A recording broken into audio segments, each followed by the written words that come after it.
tonight, it's a battle of both craftsmanship and character. Maker's Mark the Heart release versus John J. Bowman Single Barrel. Two will enter, only one can make it to the championship. But which one will prevail? Stick around and find out. It's the Cynple Whiskey Show.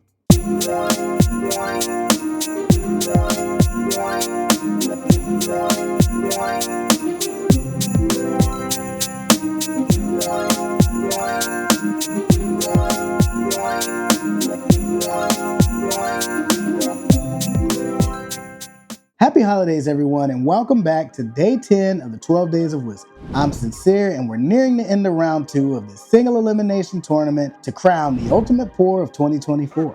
Tonight, we have two unique contenders. Maker's Mark the Heart released a stunning bourbon from the wood finishing series, and John J. Bowman a bourbon that's as bold as the state it calls home. As always, we're judging on nose, palate, finish. Did I mention that I'm also doing it blind? No room to be biased, just the best pour moving on to the next round. And if you've enjoyed the series so far, go ahead and smash that like button. Please take the time to subscribe and turn on your notification bell so you can stay up to date on all things Cynple whiskey. Time to dive in and see who takes home the win. Let's get to sipping. Glasses were pre-poured before I came down here and set up. My wife knows what's in each one. She's put labels on the bottom for me. I have no clue what's in each one, which makes this even more fun. No time to go in and prep, no notes that I need to look at, just time to get down here and have fun. All right, so we're gonna start with glass A.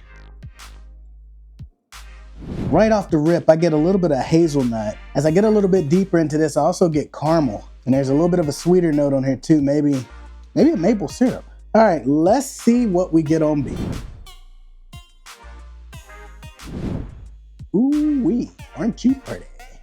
This one comes in a little bit spicier. I get a little bit of toasted oak, a little bit of caramel, almost like an apple note too. And it may be that cinnamon spice that's lending to like a baked apple note, but definitely get an apple note on this one. I'm excited to dive right in, so let's go ahead and give them a sip. All right, A.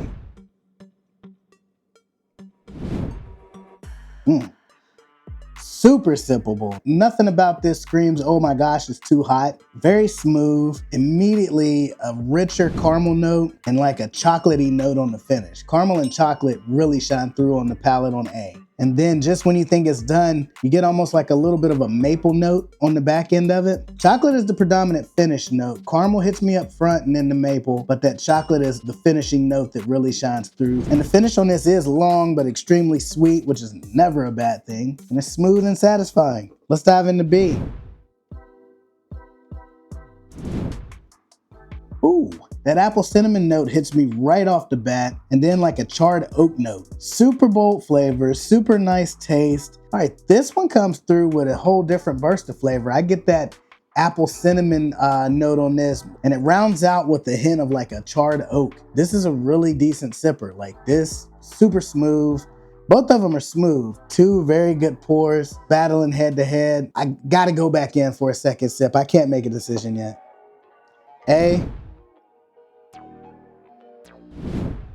Yeah, caramel, still up front. That sweetness that comes through, and it's like that maple, and then finish is really like a chocolatey note. Caramel, maple, chocolate is the name of the game on A. So let's go B.